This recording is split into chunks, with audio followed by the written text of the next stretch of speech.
델리에서 열린 G20 회의를 마치고 자카르타에서 열린 아세안 회의에 불참한 조 바이든 대통령이 베트남 하노이에 도착했습니다.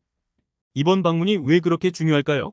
구독과 좋아요와 함께 뉴욕타임즈를 통해 자세히 알아봅시다. 바이든은 베트남을 방문한 5번째 현직 미국 대통령입니다. 하지만 그의 여정은 외교 관계가 재수립된 2000년 빌 클린턴의 방문 이후 가장 중요한 여정이 될 것입니다. 수년에 걸쳐 미국과 베트남 관계는 더욱 공고해졌습니다. 현재 포괄적 동반자 관계로 불리는 이 관계가 바이든의 방문 기간 동안 포괄적 전략 동반자 관계로 격상될 것이라는 이야기가 나오고 있습니다. 과거를 고려할 때 이는 큰 발전입니다. 비평가들은 바이든이 인권 기록으로 비판을 받고 있는 베트남과 손을 잡았다고 주장합니다. 그러나 이야기에는 더 많은 것이 있습니다. 바이든의 방문은 인도 태평양에서 중국의 영향력에 대응하는 더 큰 목표를 가지고 있습니다. 중국이 특히 남중국해에서 영향력을 확대함에 따라 베트남의 우려가 커지고 있습니다. 이러한 우려를 인식한 미국은 2016년에 베트남에 대한 무기 판매 금지를 해제했습니다.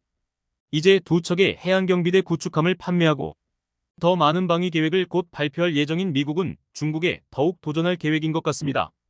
경제안보도 의제입니다. 미국의 외교 정책은 무역을 재편하여 중국으로부터 멀어지게 하는 것을 목표로 합니다. 유능한 젊은 인력을 보유한 급성장하는 생산 허브인 베트남에 프렌드 쇼어링으로 불리는 정책을 통해 지원하고자 합니다. 베트남에도 기회가 될 수 있습니다. 글로벌 공급망의 핵심 플레이어이자 미국을 최대 수출 시장으로 삼고 있는 베트남은 양질의 미국 투자를 주시하고 있습니다. 인텔과 같은 기업들은 이미 수십억 달러를 투자했습니다. 또한 베트남은 국방 파트너를 다변화하는 것을 목표로 하고 있습니다.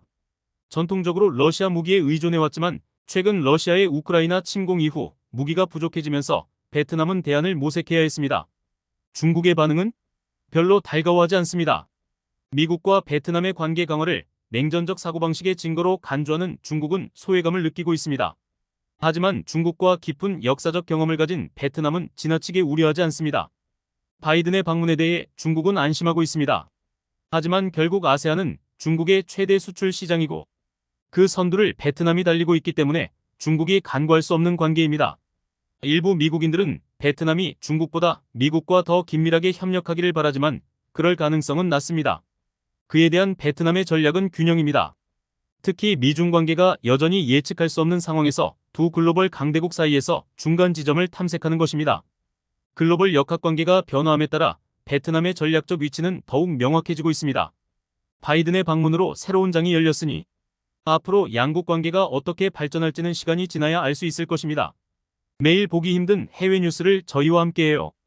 좋아요와 알림 설정, 그리고 구독을 잊지 마세요.